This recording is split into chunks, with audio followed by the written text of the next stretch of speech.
السلام علیکم ورحمۃ اللہ وبرکاتہ۔ الحمد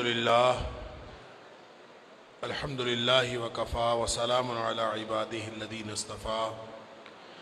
اشہد ان لا الہ الا اللہ وحدہ لا شریک لہ واشہد ان محمدا عبدہ ورسولہ صلی اللہ علیہ وآلہ وسلم۔ اللہم صلی علی محمد وعلی آل محمد کما صلیت علی ابراہیم وعلی آل ابراہیم انکا حمید مجید۔ اللہم بارک علی محمد وعلی آل محمد کما بارکت علی ابراہیم وعلی آل ابراہیم انکا حمید مجید۔ اما بعد، اللہ کے فضل، اس کی توفیق اور اس کی رحمت سے آج 28ویں پارے کے ساتھ ہمارا قیام مکمل ہوا۔ اللہ تعالی ہم سب کی طرف سے قبول فرمائے اور اللہ تعالی ہم سب کو قرآن کے ساتھ زندگی گزارنے کی توفیق عطا فرمائے اور قرآن کو ہمارا ایسا ساتھی بنا دے کہ یہ ہمیں اعلیٰ جنتوں میں پہنچا دے۔ 28ویں پارے میں 9 صورتیں، ساری کی ساری مدنی ہیں۔ سورۃ المجادلہ، سورۃ الحشر، سورۃ الممتحنہ، سورۃ الصف، سورۃ الجمعہ، پھر سورۃ المنافقون، پھر سورہ التغابن، پھر سورۃ الطلاق، پھر سورۃ تحریم۔ اس میں جو سورہ مجادلہ ہے، لفظی معنی ہوتا ہے جھگڑا کرنا یا دلائل دینا۔ اس میں 3 مضامین اہم ہیں جو بہت نمایاں ہیں۔ ایک تو ایک مجادلہ ہے، اللہ تعالیٰ نے تجادلک فی زوجہا پہلی آیت میں ذکر کیا ہے کہ ایک خاتون نے نبی اکرم صلی اللہ علیہ وسلم کے ساتھ آ کے تبادلہ خیال کیا تھا، بلکہ دلائل دیے تھے، جھگڑی تھی، اس کا ذکر ہے۔ پھر اس میں منافقین کی جو مختلف قسم کی ریشہ دوانیاں ہیں اسلام کے خلاف، ان کا ذکر ہے اور ان کے لیے کچھ میئرز لیے گئے ہیں۔ اور پھر آخر پہ اللہ کریم نے بتایا ہے کہ فوجیں 2 ہی ہیں، ایک اللہ کی فوج ہے اور ایک شیطان کی فوج۔ لہذا آپ جو بھی ہو، آپ اپنے آپ کو لائن اپ کر لو کہ آپ اللہ کی فوج میں ہیں یا آپ شیطان کی فوج میں۔ اللہ اکبر! کیونکہ درمیان میں کوئی تیسرا گروہ کوئی نہیں۔ خاتون کے ساتھ جو مجادلہ ہوا، کہتے ہیں کہ یہ خولہ بنت ثعلبہ تھی رضی اللہ تعالی عنہ۔ ان کے شوہر اوس بن صامت نے ان سے زہار کر لیا۔ زہار کہتے ہیں کہ کوئی شخص اپنی بیوی کو کہہ دے کہ تو میرے لیے میری ماں کی طرح ہے۔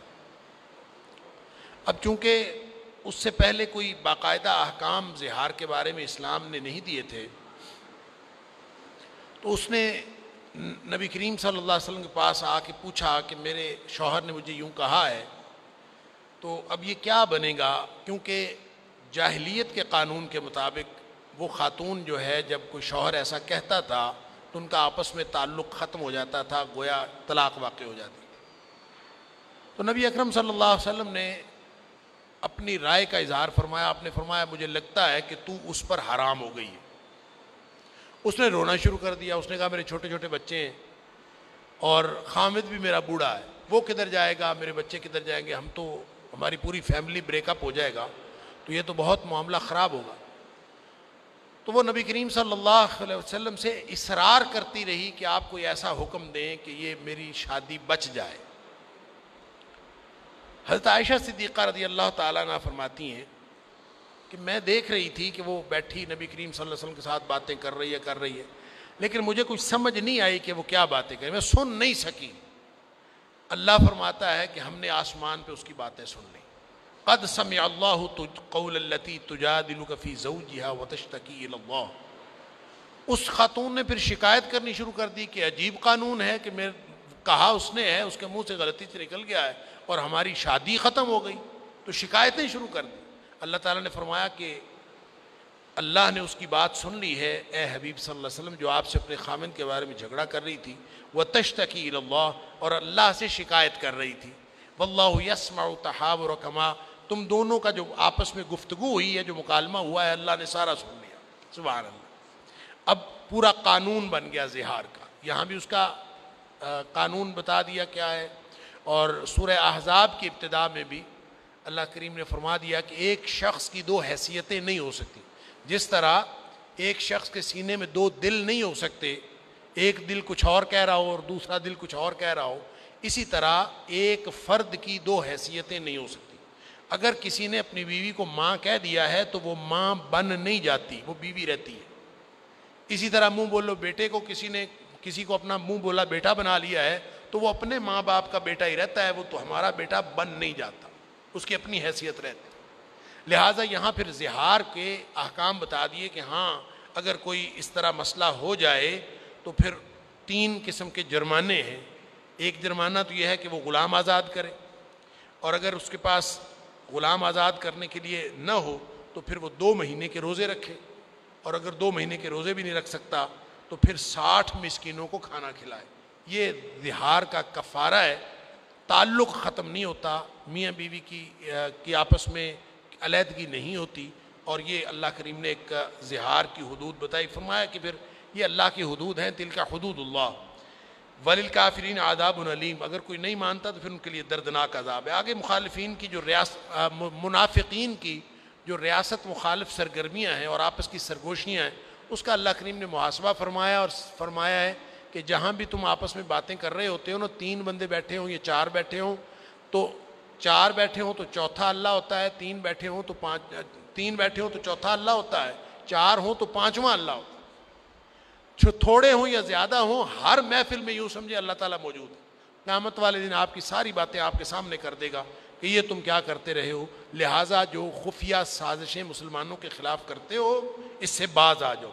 پھر نبی کریم صلی اللہ علیہ وسلم کے ساتھ آ کے انہوں نے گفتگو کرنے کی کوشش کرنی ہوتی تھی، اور نبی کریم صلی اللہ علیہ وسلم کے ساتھ ہر شخص آتا تھا، باتیں کرتا تھا. ادب سکھا دیا کہ اب کسی نے آگے نبی کریم صلی اللہ علیہ وسلم سے بات کرنی ہو تو پہلے صدقہ دے کے آئے، پہلے صدقہ دے پھر آئے، تاکہ لمیٹڈ ہو جائے. پھر فرمایا کہ ایک حزب الشیطان ہے، ایک حزب اللہ ہے.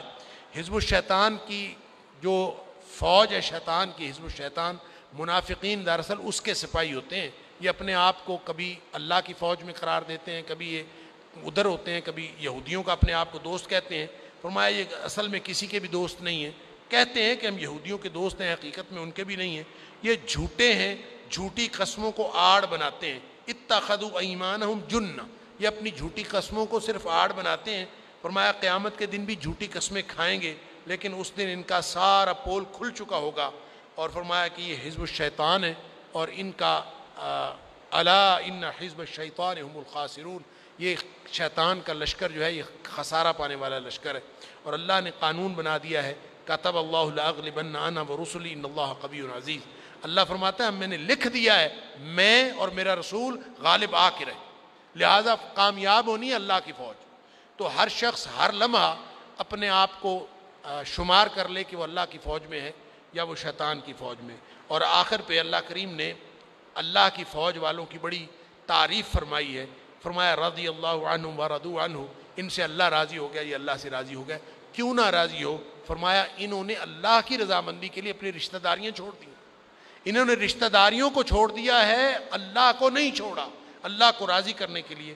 لہٰذا جب انہوں نے اللہ کی رضامندی کے لیے رشتہ دار ناراض کر لیے ہیں تو اللہ نے ان کو یہ سرٹیفکیٹ جاری کیا ہے کہ میں تم سے ہمیشہ ہمیشہ کے لیے راضی ہو گیا ہوں. آگے سورۃ الحشر ہے. سورۃ الحشر دراصل یہودیوں کی جلا وطنی کے موقع پر نازل ہوئی.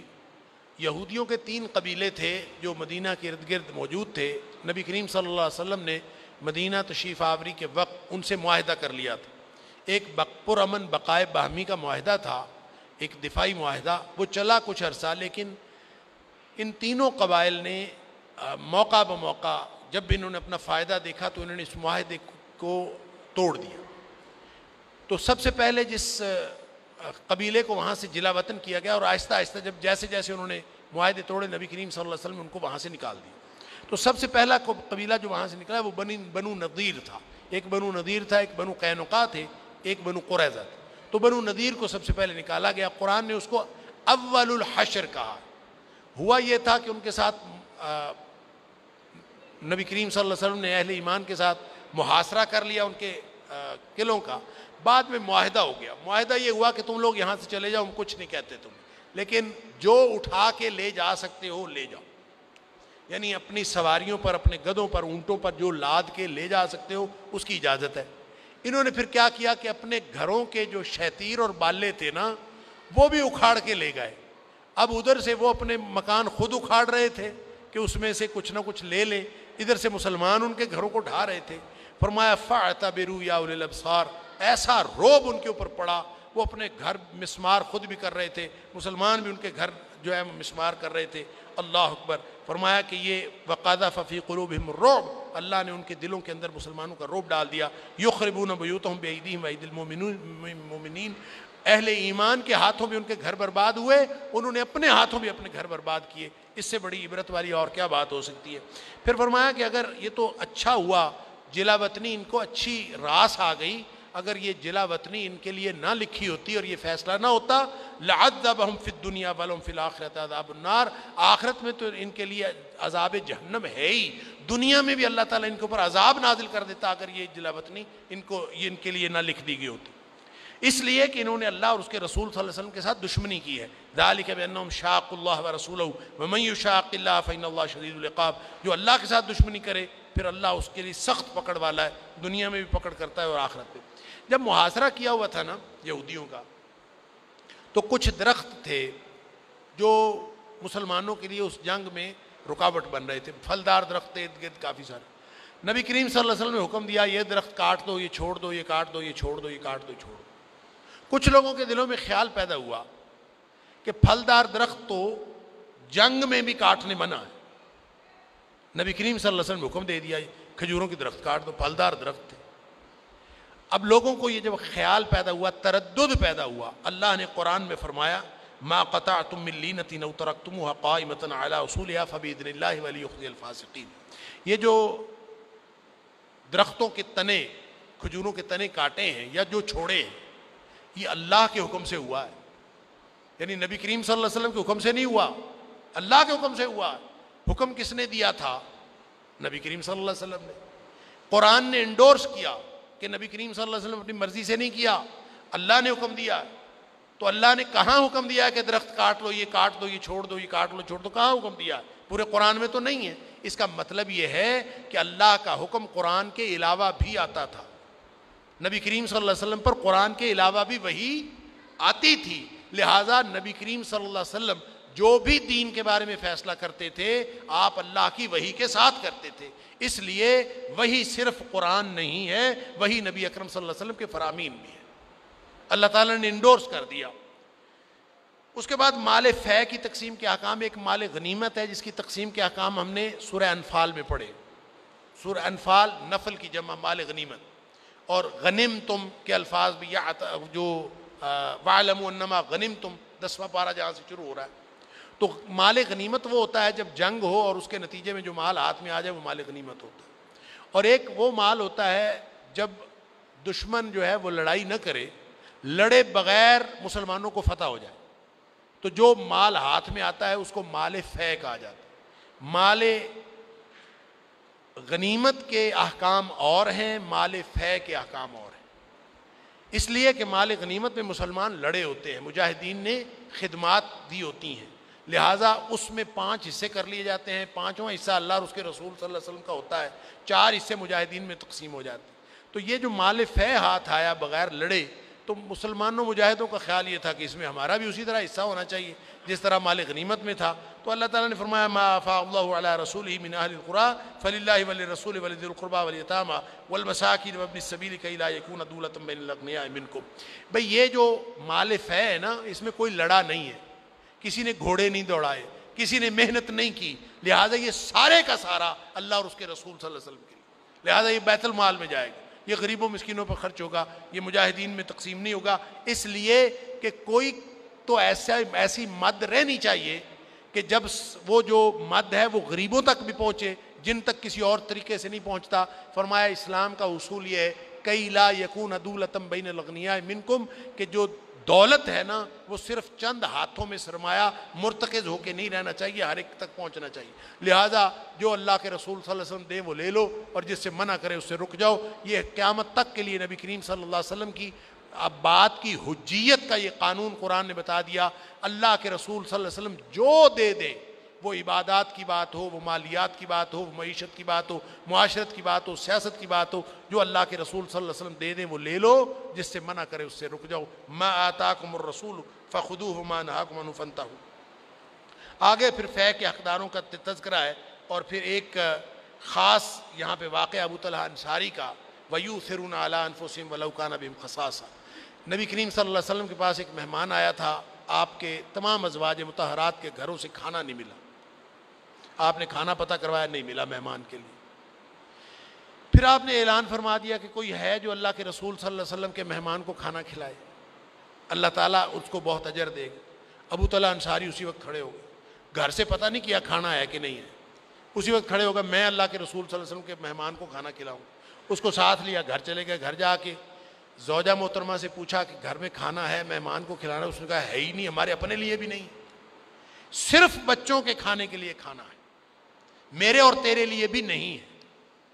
اب مہمان لے آئے تھے، اس نے کہا ایسا کرتے ہیں، بچوں کو بہلا پھسلا کے سلا دو، اور جو کھانا موجود ہے یہ میرے اور مہمان کے سامنے رکھ دینا، اور جب ہم کھانا شروع کریں تو چراغ بجھا دینا، میں ایسے ہی منہ سے چپ چپ کرتا رہوں گا تاکہ مہمان سمجھے کہ میں بھی کھا رہا ہوں، مہمان پیٹ بھر کے کھا لے۔ اب ظاہر ہے اگر چراغ گل نہ کیا جاتا، مہمان دیکھتا کہ گھر والا نہیں کھا رہا تو پھر وہ بھی نہ کھا سکتا۔ اس لیے اب یہ دیکھیں کتنی چھوٹی چھوٹی چیزیں ہیں، نبی اکرم صلی اللہ علیہ وسلم اس بات کا بھی خیال کیا کرتے تھے کہ میزبان جو ہے وہ مہمان سے پہلے کھانے سے فارغ نہ ہو۔ آپ اندازہ کریں مہمان اور میزبان دونوں کھانا کھا رہے ہوں اور میزبان پہلے فارغ ہو کے بیٹھ جائے تو مہمان نے ابھی کھانا اور کھانا بھی ہو تو وہ بیچارہ بس کر دے گا تکلفاً۔ لہٰذا میزبان کو چاہیے کہ وہ اس کا ساتھ دیتا رہے جب تک مہمان مکمل فارغ نہ ہو جائے، لیکن اب تو ان کے گھر تو کھانا ہی کوئی نہیں تھا، لہٰذا ساتھ تو بیٹھنا تھا سنت کے مطابق۔ چراغ گل کر دیا، اب صرف مہمان نے پیٹ بھر کے کھانا کھایا، یہ ساری فیملی بھوکی سوئی، نہ ابو طلحہ انصاری نے کھانا کھایا، نہ ان کی بیوی نے کھایا، نہ بچوں نے کھایا، تھا ہی اتنا صرف مہمان نے کھایا۔ اللہ! صبح جب نماز پڑھنے گئے تو نبی کریم صلی اللہ علیہ وسلم فرمایا ابو طلحہ تم نے کیا کیا ہے، تمہارے بارے میں اللہ نے قرآن نازل کیا۔ اللہ اکبر! فرمایا وَيُؤْثِرُونَ عَلَىٰ أَنفُسِهِمْ وَلَوْ كَانَ بِهِمْ خَصَاصَةٌ، یہ دوسروں کو ترجیح دیتے ہیں اپنے اوپر، خود بھوکے رہ جاتے ہیں۔ اللہ! وَمَنْ يُوقَ شُحَّ نَفْسِهِ فَأُولَٰئِكَ هُمُ الْمُفْلِحُونَ، جو دلوں کی بخیلی سے بچ گیا، دلوں کی لالچ جو اندر کنجوسی ہوتی ہے اس سے بچ گیا، وہی کامیاب ہے۔ اللہ تعالی ہم سب کو شح نفس سے فرمایا، نبی کریم صلی اللہ علیہ وسلم، یہ جو شح نفس ہے، دیکھیں ایک ہوتا ہے بخل، ایک ہوتا ہے شح۔ بخل عملی کنجوسی کو کہتے ہیں، عملی طور پر آپ کوئی چیز روک لیں اس کو بخل کہتے ہیں۔ اس کے پس پردہ جو جذبہ ہوتا ہے نا دل میں، وہ شح ہوتا ہے، شح نفس۔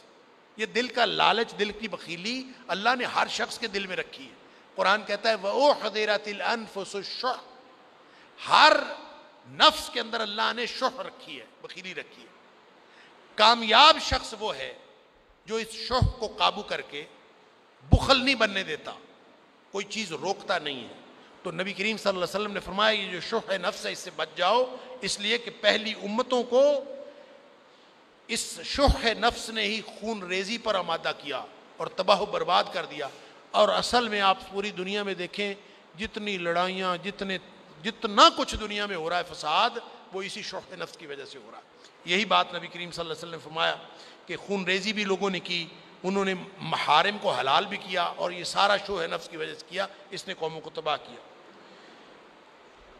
پھر اس کے بعد منافقین کا جو یہود سے رابطہ تھا اس کا ذکر ہے، اور اصل میں عبداللہ بن ابی نے جب منافقین کو باہر بھیجنے کا، یہ یہودیوں کو جلا وطن کرنے کا فیصلہ ہوا نا، تو اس نے بڑی ڈینگیں ماری اور اس نے بڑی تڑیاں لگائیں۔ اس نے کہا ہم آپ کو نکلنے نہیں دیں گے، ہماری آپ سے دوستی ہے، ہم خود نکل جائیں گے، آپ کو نہیں نکلنے دیں گے۔ گویا نبی کریم صلی اللہ علیہ وسلم کے خلاف یہ ہرزہ سرائی کرتا رہا کہ ہم گویا آپ کا ساتھ دیں گے، یہودیوں کو اس بات کی تسلی دیتا رہا۔ اللہ تعالیٰ نے فرمایا کہ اگر یہ بچنا چاہتے ہیں نا منافقین تو یہود سے قطع تعلق کر لیں، وگرنہ یہ بھی رگڑے جائیں گے ان کے ساتھ۔ اور فرمایا یہ منافقین جو ہیں لا یقاتلونکم جمیعا الا فی قری محصنۃ او من وراء جدر، یہ لڑنے کی تو صلاحیت رکھتے ہی نہیں، منافق ہمیشہ چھپ کے وار کرتا، کبھی سامنے آ کے لڑ ہی نہیں سکتا، بلکہ فرمایا تحسبهم جميعا وقلوبهم شتى، یہ منافقین آپس میں بھی ایک دوسرے کے دوست نہیں ہوتے، سجن کوئی نہیں ہوتے، آپ سمجھتے ہیں کہ یہ سارے اکٹھے ہیں، یہ آپس میں بھی ایک دوسرے کے دشمن ہوتے ہیں۔ پھر فرمایا کہ شیطان جو ہے یہ شیطان کی طرح ہوتے ہیں منافق، اور بالکل یہودیوں کے ساتھ بھی انہوں نے یہی کیا، شیطان بھی یہی کرتا ہے، ایک دفعہ اکساتا ہے چلو بھی لڑو، میں تمہارے ساتھ ہوں، لڑو، اور جب عین جنگ کا میدان گرم ہو جاتا ہے، جیسے غزوہ بدر میں اس نے کافروں کے ساتھ کیا، پھر بھاگ جاتا ہے، کہتا ہے انی اخاف اللہ، مجھے تو اللہ سے ڈر لگتا ہے رب العالمین، اور یہ کہہ کے بھاگ گیا تھا میدان بدر سے بھی، اور ہر جگہ یہی کرتا ہے، اور منافقین کا بھی کردار شیطان کے عین مطابق ہوتا ہے۔ اللہ اکبر۔ پھر آگے دعوت فکر ہے آیت نمبر 18 سے 24 تک کہ یا ایھا الذین آمنوا اتقوا اللہ ولتنظر نفس ما قدمت لغد، ایمان کا دعویٰ کرنے والو اللہ کی ناراضگی سے بچتے رہو اور اللہ کی رضامندی حاصل کرنے کی کوشش کرتے رہو، اور ہر وقت یہ دھیان رکھو کہ آگے کیا بھیجا ہے، کون سا کھاتا ہے تم نے جو آگے بھیجا ہے، جو بچا لیتے ہو نا یہاں یہ ضائع ہوتا ہے، جو آگے بھیج دیتے ہو وہ کام آ جاتا ہے۔ ہماری سوچ الٹی ہے، ہم سمجھتے ہیں یہاں بنا لیں، گھر کا سامان بنا لیں، بڑی کوٹھی بنا لیں، یہ بنا لیں تو بچ گیا، نہیں، جو آگے بھیج دیا وہ بچ گیا۔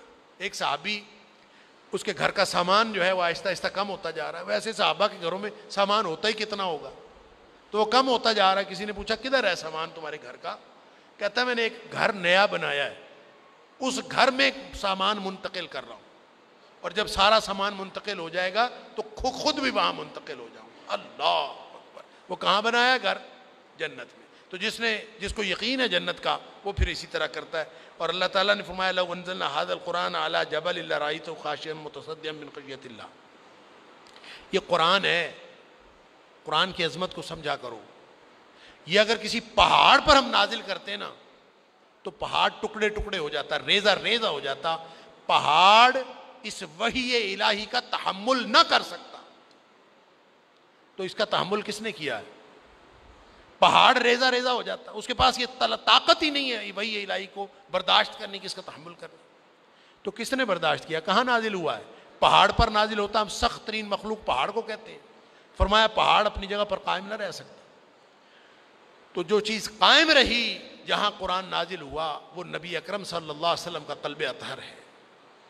نبی پاک صلی اللہ علیہ وسلم کے قلب اطہر کے اندر وہ طاقت ہے کہ آپ نے تحمل فرمایا اس کا۔ اور وہ جو بخاری شریف کی حدیث ہے نا کہ نبی کریم صلی اللہ علیہ وسلم پر پہلی وحی نازل ہوئی تو اور آپ پر کپ کپی طاری تھی، اور آپ نے آ کے حضرت خدیجہ رضی اللہ تعالیٰ عنہا سے کہا میرے اوپر کمبل اڑا دو، پھر آپ نے پریشانی کا اظہار کیا، پھر ورقہ بن نوفل کے پاس لے گئی، انہوں نے کہا یہ تو وہی لے کے آنے والا فرشتہ ہے اور یہ ہوگا۔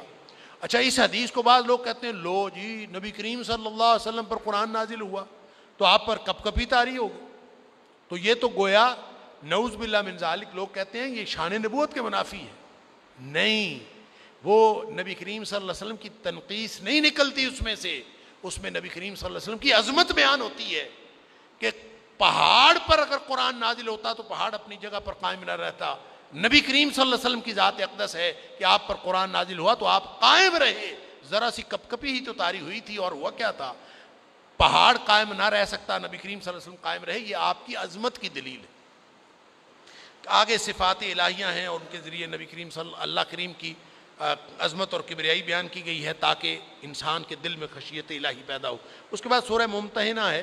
سورہ ممتحنہ امیگریشن کی صورت ہے، امیگریشن، یہ جو لوگ جاتے ہیں نا ایک جگہ سے دوسری، ایک بہت بڑی امیگریشن ہوئی تھی مکہ سے مدینہ منورہ، اس میں جب معاہدہ ہوا تھا نا، معاہدہ حدیبیہ، تو اس میں مردوں کا ذکر تھا کہ جو جائے گا اس کو واپس کر دیا جائے گا، جو ادھر سے آئے گا اس کو واپس نہیں کیا جائے گا۔ عورتوں کا ذکر نہیں تھا، تو کچھ عورتیں بھی چلی جاتی تھیں، ان کے لیے یہاں پہ کچھ چیزیں بتا دی گئیں، اور بنیادی طور پر چونکہ مکہ اور مدینہ کے دو ملکوں کا معاملہ تھا تو اس میں نبی کریم صلی اللہ علیہ وسلم نے جب مکہ فتح کیا ہے، بالکل ایک فائنل راؤنڈ ہوا ہے، تو مکہ فتح کرنے کے لیے آپ نے پوری اسٹریٹجی کر لی تھی، بنا لی تھی، لیکن نبی کریم صلی اللہ علیہ وسلم کی جنگی حکمت عملی کا ایک پہلو یہ ہوا کرتا تھا کہ آپ اس کو خفیہ رکھتے تھے، اور چونکہ یہ آپ کے بچے کافر ملک میں رہتے ہوں تو کافروں کے ساتھ ہمدردی پیدا ہو ہی جاتی، میرے اس فکرے کو دوبارہ سمجھیے. آپ کے بچے کافروں کے ملک میں رہتے ہوں تو کافروں کے ساتھ ہمدردی پیدا ہو ہی جاتی. یہی ہوا حاطب بن ابی بلتع رضی اللہ تعالیٰ عنہ. ان کے بچے رہتے تھے مکے میں. ان کو نبی کریم صلی اللہ علیہ وسلم کی پالیسی کا پتہ چلا کہ آپ تو مکے پہ چڑھائی کا ارادہ رکھتے ہیں. انہوں نے سوچا کہ نبی کریم صلی اللہ علیہ وسلم اللہ کے نبی ہیں, کامیابیاں ان کو اللہ نے دینی ہیں, اللہ کی مدد ان کے ساتھ ہے. میں ایسا کرتا ہوں کہ میں اطلاع دے دیتا ہوں وہاں کافروں کو, مکے کے کافروں کو, ان کے سرداروں کو, تو میری اطلاع سے فائدہ یہ ہوگا کہ میرے تعلقات ان سے ٹھیک رہیں گے. میرے بچے وہاں ہیں, میرے بچوں کے ساتھ ان کے معاملات ٹھیک. اندازہ کریں تو ایک خط لکھ دیا اور ایک عورت کو دیا, اس کے ساتھ مزدوری طے کی کہ یہ خط جا کے پہنچا دے فلاں شخص. اب وہ عورت خط لے کے چلی تو ادھر سے اللہ تعالیٰ نے وحی کے ذریعے نبی کریم صلی اللہ علیہ وسلم کو بتا دیا کہ ایک خط جا رہا ہے. نبی کریم صلی اللہ علیہ وسلم نے حضرت علی رضی اللہ تعالیٰ عنہ, حضرت زبیر رضی اللہ تعالیٰ عنہ اور حضرت مقداد رضی اللہ تعالیٰ عنہ, ایک روایت میں آتا ہے کہ تیسرے مقداد رضی اللہ تعالیٰ عنہ نہیں تھے بلکہ ابو مرثد غنوی رضی اللہ تعالیٰ عنہ تھے. بہرحال جو بھی تھے تینوں کو بھیجا اور فرمایا کہ جاؤ سفر کرو, روضہ خاخ ایک جگہ ہے, وہاں پہنچو کہ تمہیں ایک عورت ملے گی. اس عورت کے پاس ایک خط ہے, وہ خط لے کے آ جاؤ. دوڑے دوڑے گئے, گھوڑے دوڑاتے ہوئے روضہ خاک پر پہنچے. عورت تھی وہاں پہ, اس کو پکڑ لیا, تلاشی لی, پوری تلاشی لی, خط کوئی نہیں ملا. ہمارے جیسا ہوتا نا تو واپس آ کے بتا دیتا جی عورت تو ملی, خط کوئی نہیں ملا. یہی بنتا تھا نا جواب. بس یہ فرق ہے ایمان اور بے ایمانی کا. ان کو نبی کریم صلی اللہ علیہ وسلم نے فرمایا تھا عورت ملے گی, اس کے پاس خط ہے. ان کو ایمان تھا کہ نبی کریم صلی اللہ علیہ وسلم نے فرمایا خط ہے تو خط ہے اس کے پاس, ہمیں ملا چاہے نہیں ملا, خط تو ہے. لہذا انہوں نے اس کو کہا تمہارے پاس خط ہے, تلاشی لے لی ہم نے, ہمیں نہیں ملا, لیکن خط تمہارے پاس ہے, یا تو دے دو, نہیں دو گی تو ہم تمہیں برہنہ کر کے تلاشی لیں. بھئی خط تو ہے تمہارے پاس, تو کہاں چھپایا ہے یہ تمہیں پتا. تو کہتے ہیں کہ وہ تو خاتون حیران رہ گئی, بھی ان کو کس نے بتایا کہ میرے پاس خط ہے. تو بالآخر وہ بیچاری مجبور ہو کے, اس نے یہاں میڈیوں میں چھپایا ہوا تھا بالوں کے اندر, اور یہاں سے نکال کے اسے لے آئے خط. حاطب بن ابی بلتع رضی اللہ تعالیٰ عنہ, اللہ, مدینے میں صحابہ کرام کو تو تشویش کی لہر دوڑ گئی, کیا کریں. حضرت عمر فاروق رضی اللہ تعالیٰ نے کہا میں اس حاطب کو قتل کر دیتا ہوں, یہ منافق ہے, اس نے آپ کا راز جو ہے وہ کافروں کو بتانے کی کوشش کی. نبی کریم صلی اللہ علیہ وسلم نے عمر ٹھہر, یہ بدری صحابی ہے, تمہیں کیا پتا اللہ نے اصحاب بدر کے سارے گناہ معاف کیے ہوئے, لہذا کچھ نہیں کہنا اس کو.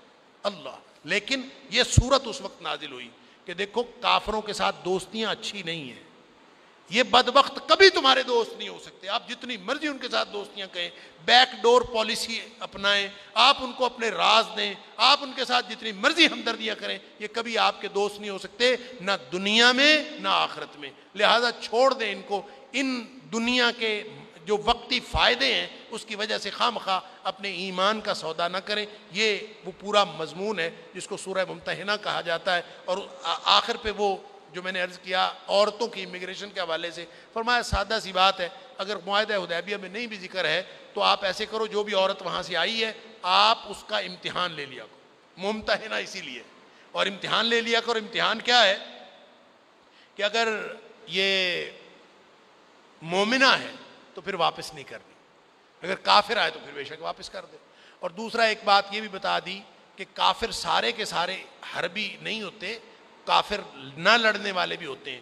یہ جو کہا گیا ہے نا دوستیاں نہیں کرنی کافروں سے, یہ نہیں کرنا, یہاں کیٹاگوریکلی الگ الگ کر کے بتا دیا ہے کہ کافر دو قسم کے, خارجہ پالیسی بتا دی ہے کہ کافر دو قسم کے ہوتے ہیں, ایک حربی ہوتے ہیں, ایک غیر حربی ہوتے ہیں. لا ینہاکم اللہ عن الذین لم یقاتلوکم فی الدین ولم یخرجوکم من دیارکم ان تبرؤوا وتقسطوا الیہم. دیکھیں جو تم سے لڑتے نہیں ہیں, آرام سے بیچارے رہتے ہیں, کافر ہیں تو پھر کیا ہوا, وہ آرام سے رہتے ہیں اور تمہارے خلاف لڑتے نہیں ہیں, نہ تمہارے خلاف کسی کی مدد کرتے ہیں. فرمایا ان کے ساتھ ورکنگ ریلیشن شپ قائم کرنے میں بھی کوئی حرج نہیں ہے, اور ان کے ساتھ تعلقات اچھے رکھنے میں بھی کوئی حرج نہیں.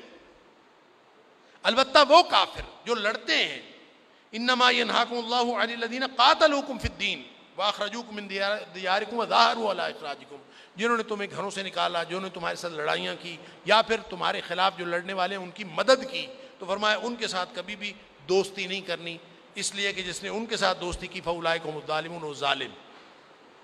اس کے بعد سورہ صف ہے، سورہ صف میں لما تقولون ما لا تفعلون، بہت ہی اہم جملہ ہے کہ مومنوں جو کرنا نہیں ہوتا کہتے کیوں؟ لما تقولون ما لا، قول و فعل کا تضاد کیوں؟ کہتے ہیں کہ یہ قول و فعل کا تضاد ایسا نہیں تھا کہ کوئی منافقوں کی طرح جیسے ہم کرتے ہیں ہمارے قول و فعل کے تضاد ہوتے ہیں، وہ ایسا نہیں تھا۔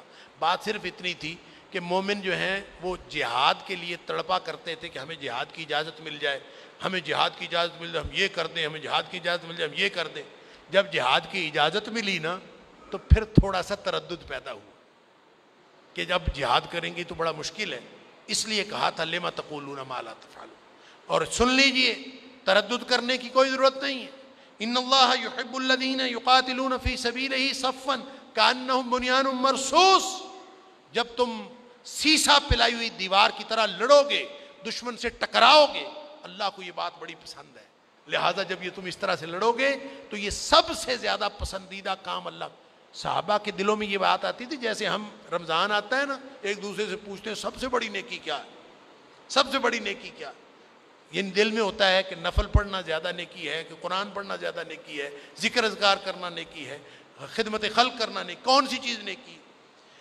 تو یہی صحابہ کرام کے دلوں میں بھی آتا تھا کہ ہم اللہ کی رضا کے لیے سب سے اعلیٰ کام کریں، وہ کون سا ہے، سب سے بڑی نیکی کیا ہے؟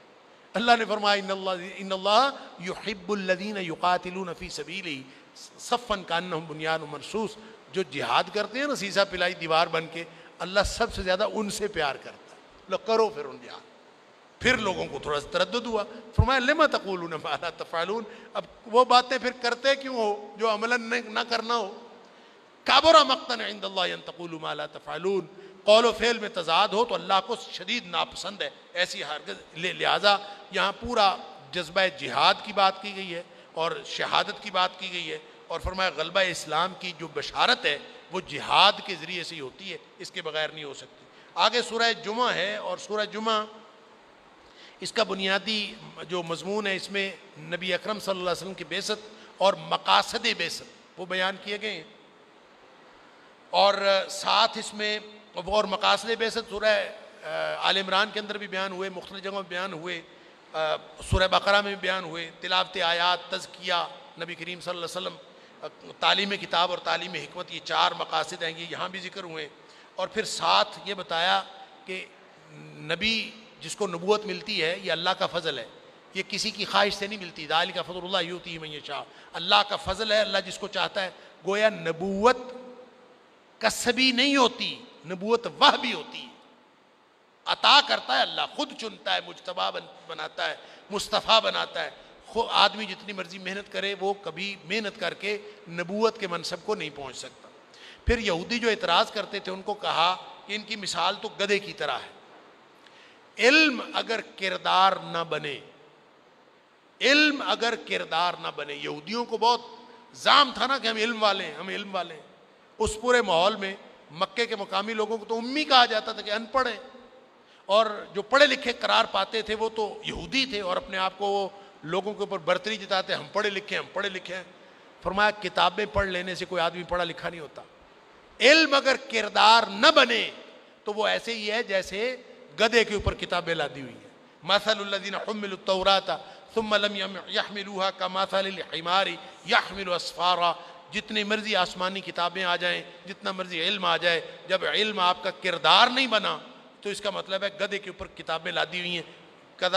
فرمایا بئس مثل القوم الذین کذبوا بآیات اللہ، جو اللہ کی آیتوں کو جھٹلاتے ہیں ان کی بہت ہی بری مثال ہے، اللہ تعالیٰ معاف فرمائے۔ اور یہ جو آیت نمبر 9 سے آیت نمبر 11 تک جو دوسرا حصہ ہے یہ پہلے نازل ہوا ہے، اور یہ بعد والا حصہ کہتے ہیں کہ پہلے والا حصہ بعد میں نازل ہوا ہے، بعد والا حصہ پہلے نازل ہوا۔ تو یہ جمعہ کے اہتمام کے حوالے سے توازن و اعتدال کہ اللہ تعالیٰ ایسے مومن بھی پسند نہیں کرتا جو مسجدوں میں بیٹھے رہے اور زندگی کے تگ و تاز سے بالکل دور رہیں، وہ بھی اللہ کو پسند نہیں ہے، اور وہ لوگ صرف جو منڈیوں بازاروں میں بیٹھے رہیں اور مسجدوں کی طرف رخ نہ کریں وہ بھی پسند نہیں۔ اسلام نے ایک توازن اور اعتدال والا نظام دیا ہے. فرمایا یا ایھا الذین آمنوا اذا نودی للصلاۃ من یوم الجمعہ فاسعوا الی ذکر اللہ وذروا البیع. جب اذان آتی ہے تو کام چھوڑ کر، ساری تجارت کاروبار چھوڑ کر مسجد میں آ جائے، اور جب نماز پڑھ لو فاذا قضیت الصلاۃ فانتشروا فی الارض وابتغوا من فضل اللہ واذکروا اللہ کثیرا لعلکم تفلحون. جب تم نماز پڑھ لو تو پھر جاؤ، جا کے اپنے کاروبار کرو، سارا تجارت کرو، لیکن اللہ کو یاد رکھنا ہے وہاں بھی. سورہ منافقون ہے، غزوہ بنو مستلق، اس پر نبی کریم صلی اللہ علیہ وسلم گئے تو ساتھ عبداللہ بن ابی بھی اپنے ساتھی لے کے گیا تھا، منافق تھا.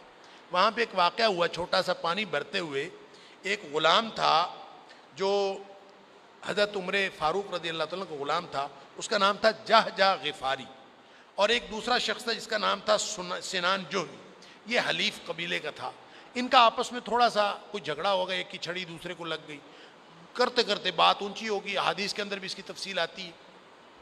بہرحال اس نے مہاجروں کو پکارا، او مہاجروں میری بات سنو، آ کے میری مدد کرو.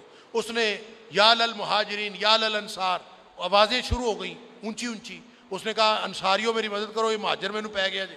اس نے کہا یہ مہاجروں میری مدد کرو، انصاری کے ساتھ لڑائی ہو گئی. نبی کریم صلی اللہ علیہ وسلم باہر نکلے، بہت پرجلال انداز ہے آپ کو.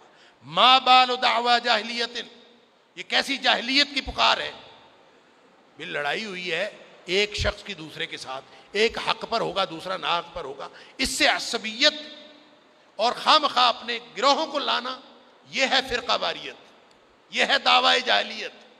لہذا فرمایا دعوہا، اس کو چھوڑ دیجئے، فإنہا منتنہ، یہ بدبودار دعویٰ ہے، یہ چھوڑ دیجئے، پورے معاشرے کو خراب کر کے رکھ دیتا.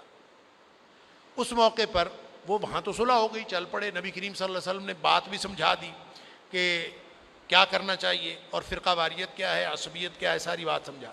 چل پڑے واپسی. لیکن وہ بدبخت جو تھا نا عبداللہ بن ابی، اس نے جناب لوگوں کے ساتھ، اپنے منافقین کے گروہ کے ساتھ، اچھا مدینے جا کے لگ پتہ جائے گا، ہم نے ان کو نکال دینا ہے، یہ مہاجر ہمارے منہ کو آتے ہیں، یہ فلاں کرتے ہیں فلوگ، اچھا خوب بکواس کی. تو حضرت زید بن ارقم لڑکے تھے، وہ وہاں بیٹھے تھے، انہوں نے ساری باتیں سن لی. انہوں نے آ کے نبی کریم صلی اللہ علیہ وسلم کو بتا دی کہ میں نے یہ بات سنی، یہ ساری بکواس یہ کر رہے تھے. نبی کریم صلی اللہ علیہ وسلم نے اس کو بلا لیا، یہ آ کے صاف مکر گیا. انہوں نے نبی کریم صلی اللہ علیہ وسلم کی شان میں بڑی باتیں کی، آپ تو بڑے اچھے ہیں، بڑے آپ تو اللہ کے رسول ہیں، ہم آپ کو مانتے ہیں. تو یہ ایسے بچے نے غلط بات کی. حضرت زید بن ارقم کہتے ہیں، وہ بچے تھے، وہ کہتے ہیں مجھے اتنا دکھ ہوا. اب ظاہر ہے ایک بچے کو جھوٹا کر دیا، اور سارے ہی بڑے بڑے آ کے کہیں کہ جھوٹ بولتا ہے، تو وہ بچے کے پلے تو ککھ نہیں رہا بیچارے کے. تو زید فرماتے تھے کہ مجھے بڑا دکھ ہوا.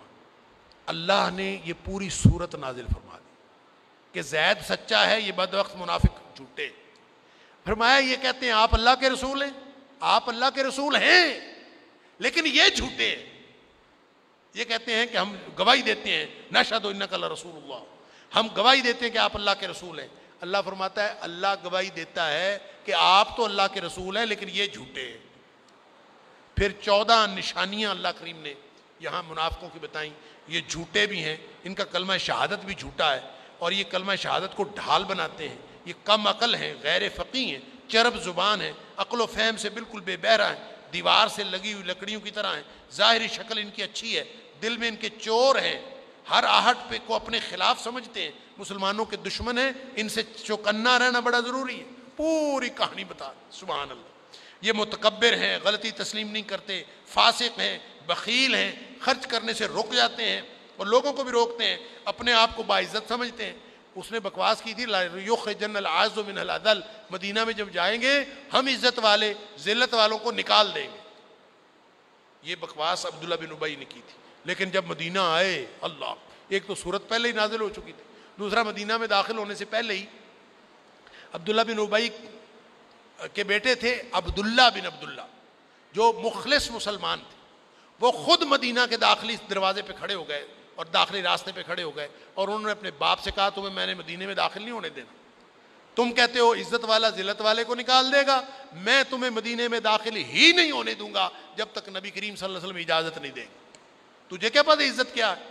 اللہ نے فرمایا ان کو عزت و ذلتوں کا کیا پتہ. وَلِلَّهِ الْعِزَّةُ وَلِرَسُولِهِ وَلِلْمُؤْمِنِينَ وَلَكِنَّ الْمُنَافِقِينَ لَا يَعْلَمُونَ. عزتیں ذلتیں وہ ہوتی ہیں، اللہ کی اصل عزت ہے، پھر رسول کی اصل عزت ہے، اور پھر ان کے تحت میں اہل ایمان کی عزت ہے۔ منافقوں کو کیا پتہ کہ عزت کیا ہوتی ہے۔ پھر فرمایا کہ نفاق کی بیماری کا علاج کرنا ہو نا، تو اس کا علاج یہ ہے کہ ایک انفاق فی سبیل اللہ، اللہ کے راستے میں دینا، اس میں لفظی مناسبت بھی ہے۔ نفاق کا علاج انفاق ہے۔ سب سے زیادہ موت پڑتی ہے منافقوں کو اللہ کے راستے میں خرچ کرنے سے، ان کو کہا جائے خرچ کرو۔ دوسرا علاج ان کا جہاد ہے۔ بہر اللہ تعالیٰ نے فرمایا کہ دو کام، یا ایھا الذین آمنوا لا تلھکم اموالکم ولا اولادکم عن ذکر اللہ، اللہ کی یاد سے تمہارے مال اور تمہاری اولادیں تمہیں غافل نہ کریں۔ گویا یہ دو کام کرتے رہو، اللہ کی یاد اور خرچ کرنا۔ وانفقوا مما رزقناکم من قبل ان یاتی احدکم الموت، موت آنے سے پہلے پہلے خرچ کر لو جتنا کرنا۔ ایسا نہ ہو موت آ گئی تو پھر بیٹھے سوچو گے کہ کاش تھوڑی سی مہلت مل جائے، فاصدق واکن من الصالحین، اور میں خرچ کر کے صدقہ کر کے نیک لوگوں میں سے ہو جاؤں۔ آگے سورہ تغابن ہے۔ تغابن کا مطلب ہوتا ہے ہار جیت، گھاٹا اور خسارہ اور فائدہ۔ تو خسارہ منافع دنیا کا نہیں ہے، خسارہ منافع آخرت کا ہے۔ دنیا میں کسی کو کاروبار میں خسارہ ہو جائے، کسی کو کاروبار میں منافع ہو جائے، یہ پیمانہ نہیں ہے خسارے کا، اور یہ پیمانہ نہیں ہے منافع کا۔ اصل نفع وہ ہے جو آخرت میں ہوگا، اصل ہار جیت اس قیامت والے دن کی ہے۔ یہ جو سورہ تغابن ہے یہ ہے تو مدنی، لیکن اس کا پورا مزاج مکی صورتوں والا ہے۔ اس میں توحید اور دعوت توحید اور آخرت کا عقیدہ بیان کیا گیا ہے، اور پھر خاص طور پر آخر پہ رشتہ داروں کی بجائے دین کو ترجیح کی بات کی گئی ہے کہ اگر آپ نے کامیابی لینی ہے تو رشتہ داروں اور رشتہ داریوں کو چھوڑ کر صرف اپنے اللہ کے دین کو، یا ایھا الذین آمنوا ان من ازواجکم واولادکم عدوا لکم فاحذروہم، یہ سارے دشمن بن جاتے ہیں۔ آپ کے بچے، آپ کی اولاد، آپ کی بیویاں، آپ کا مال، یہ ہر چیز تمہاری دشمن ہے اگر یہ تمہیں اللہ کی توحید سے روکتے ہیں، لہٰذا یہ دشمن ہے۔ فاتقوا اللہ انما اموالکم واولادکم فتنہ، تمہارے مال اور تمہاری اولادیں فتنہ ہیں، آزمائش ہیں، لہٰذا کام کیا کرنا ہے؟ فاتقوا اللہ ما استطعتم، جتنی اللہ نے استطاعت دی اللہ سے ڈرا کرو۔ واطیعوا واسمعوا واطیعوا وانفقوا خیرا لانفسکم، اللہ کی، اللہ کے رسول صلی اللہ علیہ وسلم کی باتیں سنو، اس پر عمل کرو اور خرچ کرتے رہو، یہی تمہارے لیے بہتر ہے۔ اور اگر تم خرچ کرو گے، ان تقرضوا اللہ قرضا حسنا یضاعفہ لکم ویغفر لکم، اگر تم اللہ کے راستے میں خرچ کرو گے وہ بڑھا چڑھا کے تمہیں واپس کرے گا اور تمہارے گناہ بھی معاف کر دے گا۔ آگے سورہ طلاق اور سورہ تحریم، یہ بڑی معاشرتی نوعیت کی دو صورتیں ہیں، سبحان اللہ۔ آخر پہ سورہ طلاق جو ہے، اس کو تو حضرت ابن مسعود رضی اللہ تعالیٰ فرمایا کرتے تھے چھوٹی سورہ نساء ہے، اس میں سارے طلاق کے اور عورتوں کے مسائل ہیں، طلاق کے احکام کہہ لیجئے، احکام معاشرت۔ بعض روایات میں آتا ہے کہ حضرت حفصہ رضی اللہ تعالیٰ عنہ، ام المومنین حضرت حفصہ رضی اللہ تعالیٰ عنہ کو نبی کریم صلی اللہ علیہ وسلم نے طلاق دے دی تھی۔ کچھ عرصے بعد آپ نے رجوع فرما لیا، تو اس موقع پر یہ صورت نازل ہوئی۔ بہرحال اس میں جو احکام دیے گئے ہیں ان کو 9 نکات میں آپ اس طرح سمجھ سکتے ہیں کہ عدت میں طلاق دینے کا، یعنی جو طریقہ کار دیا گیا ہے طلاق کا کہ طہر میں طلاق دینی چاہیے، طہر میں ہی دیا کرو، اور صحیح عدت کا اہتمام کیا کرو، دوران عدت گھر سے نہ نکالو، اور عدت پوری ہونے پر جو ہے وہ یا چلی جائیں، اور یا پھر عدت پوری ہونے سے پہلے آپ ان کو اپنے گھر میں رکھ لو۔ اور فرمایا جب علیحدگی کرنی ہو تو 2 عادل گواہ بنا لیا کرو، اور گواہوں کو چاہیے کہ وہ صحیح گواہی دیں، اور عدت کا تعین جو ہے وہ پوری طرح کرو۔ جن کو مینسٹرول پیریڈز آتے ہیں ان کو 3 پیریڈز کا حساب ہے، اور جن کے نہیں آتے ان کو 3 مہینے کا حساب ہے، اور جو پریگننٹ ہوں ان کا وضع حمل کا، ڈیلیوری کا حساب ہے، اور اسی طرح یہ یعنی طلاق کے دوران یہ حساب چلیں گے۔ اور پھر فرمایا کہ جب تک وہ متعلقہ، ایک متعلقہ ہوتی ہے رجعیہ، ایک ہوتی ہے متعلقہ بائنہ، فرق سمجھ لیجئے۔ ایک وہ طلاق ہوتی ہے جس کے بعد رجوع کا حق باقی ہوتا ہے، اور ایک وہ طلاق ہوتی ہے جس کے بعد خامن کو رجوع کا حق باقی نہیں رہتا، جدائی ہو جاتی۔ تو جو طلاق رجعی ہے جس کے بعد رجوع کا حق باقی ہے، اس دوران پورا خرچہ اس عورت کا خامن کے ذمہ ہے طلاق دینے کے باوجود، لہذا فرمایا اس کو گھر سے نہیں نکال سکتے، نہ آپ گھر سے نکال سکتے ہیں نہ اس کا خرچہ بند کر سکتے ہیں، اور اگر آپ ایسا کریں گے تو آپ گناہ گار ہوں گے۔ اور پھر ساتھ تقوی کی اہمیت بتائی گئی ہے، وَمَن يَتَّقِ اللَّهَ يَجْعَلْ لَهُ مَخْرَجًا۔ دیکھو اصل بات تقوی کی ہے، معاشرتی معاملات ہوں، میاں بیوی کے باہمی باتیں ہوں، آئلی احکام ہوں، اللہ کا تقوی اختیار کرنا ہے۔ کیا مطلب؟ بیوی کو راضی کرنے کی فکر نہ کیا کرو، اللہ کو راضی کرنے کی فکر کیا کرو۔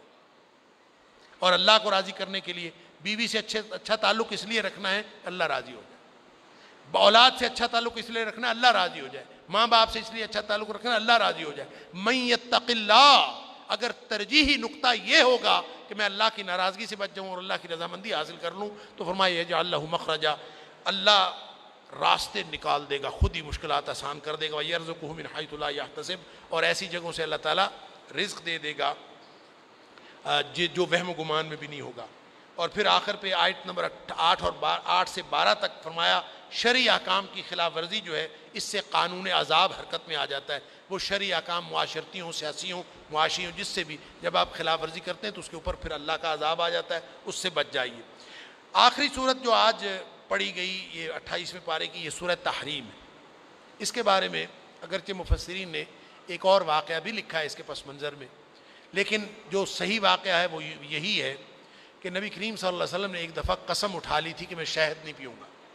وجہ اس کی یہ ہوئی کہ نبی کریم صلی اللہ علیہ وسلم حضرت آپ جب مختلف، ایک تو باری لگی ہوتی تھی نا کہ آپ مختلف ازواج مطہرات کے پاس ہر روز کسی ایک زوجہ محترمہ کے پاس آپ تشریف لے جاتے تھے، لیکن آپ کا معمول تھا کہ آپ باری جس کی بھی ہوتی، نبی کریم صلی اللہ علیہ وسلم عام طور پر عصر کے بعد، عصر اور مغرب کے درمیان آپ ساری ازواج مطہرات کے گھر چکر لگاتے تھے۔ سبحان اللہ، کیسے خوبصورت معمولات تھے نبی کریم صلی اللہ علیہ وسلم، سب کے گھر کوئی مسئلہ ہو سکتا ہے، کوئی بات ہو سکتی ہے، لہذا ایسا نہیں ہے باری تو 8 دن بعد آئے گی، لیکن سب کے ساتھ کانٹیکٹ رکھنا۔ تو وہ جو چکر لگاتے تھے، تھوڑی دیر اس کے پاس، تھوڑی دیر اس کے پاس، تھوڑی دیر اس کے پاس، حضرت زینب بنت جحش کے پاس جب جاتے تھے نا تو وہاں دیر تھوڑی زیادہ لگ جاتی تھی، باقی سب کے ساتھ تھوڑا تھوڑا ٹائم، وہاں تھوڑا سا ٹائم زیادہ لگ جاتا تھا۔ اور پھر ظاہر ہے سوتنوں کو خیال تو آتا ہے کہ اتنے کیوں زیادہ بیٹھتا ہے، لہٰذا انہوں نے پتہ کیا کہ چکر کیا ہے، تو پتہ چلا کہ وہ نبی کریم صلی اللہ علیہ وسلم کو شہد پلاتی ہیں، اور نبی کریم صلی اللہ علیہ وسلم کچھ دیر وہاں پہ تشریف فرما ہوتے ہیں۔ تو حضرت عائشہ صدیقہ رضی اللہ تعالیٰ عنہ اور حضرت حفصہ انہوں نے آپس میں پلان کیا کہ میرے پاس نبی کریم صلی اللہ علیہ وسلم تشریف لائیں گے تو میں بھی یہ کہوں گی، اور آپ کے پاس آئیں گے تو آپ بھی یہ کہنا۔ کیا کہنا ہے؟ کہ یہ کہنا ہے کہ آپ سے مغافیر کی بدبو آتی، نبی کریم صلی اللہ علیہ وسلم سے مغافیر ایک طرح کا درخت کے ساتھ لگنے والی گوند کی طرح کی، جیسے کیکر کی گوند ہوتی ہے، اس طرح ایک درخت کے ساتھ لگنے والی ایک چیز ہوتی تھی، وہ عام طور پر علاج وغیرہ کے لیے استعمال ہوتی تھی، لیکن اس میں ہوا کی خاص قسم کی آتی تھی۔ نبی کریم صلی اللہ علیہ وسلم چونکہ انتہائی نفیس طبیعت کے تھے، انتہائی اعلیٰ ذوق کے، اعلیٰ مزاج ماشاءاللہ، تو نبی کریم صلی اللہ علیہ وسلم کو اس سے بڑی سخت تکلیف ہوئی کہ اچھا میرے سے مغافیر کی بو آتی۔ تو آپ نے سوچا کہ میں کیا کوئی ایسی چیز، خیال آیا میں شہد پیتا ہوں تو ہو سکتا ہے اس شہد کے اندر مغافیر مکس ہو، لہذا آپ نے شہد پینا چھوڑ دی اور آپ نے قسم اٹھا لی میں نے آئندہ شہد نہیں پیا۔